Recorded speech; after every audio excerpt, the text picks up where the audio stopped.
काँग्रेसचं शिष्टमंडळ आज राज्यपालांची भेट घेणार आहे। महायुती सरकार बरखास्त करण्याची मागणी ते करणार आहे। नागपूर हिंसाचार प्रकरणी राज्यपालांना अहवाल दिला जाणार आहे। हर्षवर्धन सपकाळ त्याचबरोबर माणिकराव ठाकरे या शिष्टमंडळामध्ये त्यांचा सहभाग आहे। आज काँग्रेसचं शिष्टमंडळ राज्यपालांची भेट घेऊन महायुती सरकार बरखास्त करण्याची मागणी करणार आहे।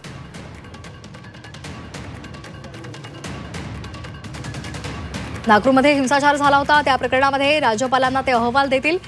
या शिष्टमंडळामध्ये हर्षवर्धन सपकाळ त्याचबरोबर माणिकराव ठाकरे यांचा समावेश आहे।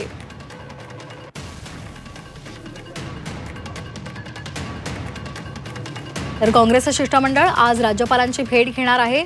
महायुती सरकार बरखास्त करावं अशी मागणी ते करणार आहे। या संदर्भात अधिक माहिती देत आहेत आमचे प्रतिनिधी कृष्णात पाटील। कृष्णात, काय नेमके अपडेट्स आहेत?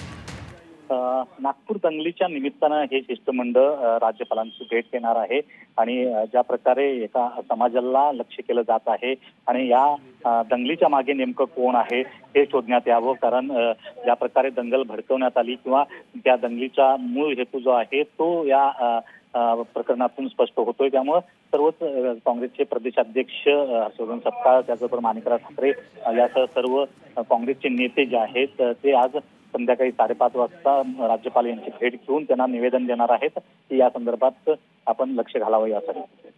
अगदी धन्यवाद दिलेल्या माहितीसाठी।